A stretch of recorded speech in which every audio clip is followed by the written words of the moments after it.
اعوذ باللہ من الشیطان الرجیم، بسم اللہ الرحمن الرحیم۔ آج کی اس نئی ویڈیو میں ہم بات کریں گے حضرت امام جعفر علیہ السلام کے بہترین اقوال پر، اور سب سے پہلے درود و پاک ہمارے ساتھ شامل ہو کر ایک بار ہمارے ساتھ دہرائیے، الصلاۃ والسلام علیک یا رسول اللہ وعلی آلک واصحابک یا حبیب اللہ۔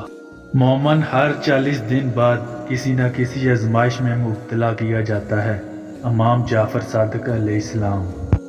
امام جعفر علیہ السلام فرماتے ہیں، جو شخص اللہ تعالیٰ کی دی ہوئی تھوڑی روزی پر راضی ہو جائے، اللہ تعالیٰ اس کے تھوڑے سے عمل سے راضی ہو جاتا ہے۔ خدا کو یہ صدقہ بہت پسند ہے کہ جب برادرانہ تعلقات ٹوٹ رہے ہوں تو کوشش کر کے ان میں صلح کرا دی جائے اور ان تعلقات کو ٹوٹنے سے بچا لیا جائے۔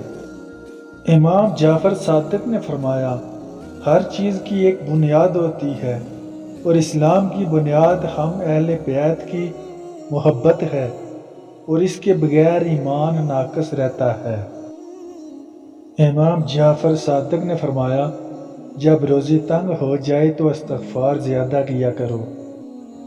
امام جعفر صادق نے فرمایا، جن گھروں میں قرآن کی تلاوت اور ذکر خدا کیا جاتا ہو، اس کی برکتوں میں اضافہ ہوتا ہے، اس میں فرشتوں کا نزول ہوتا ہے اور شیاطین ان گھروں سے بھاگ جاتے ہیں۔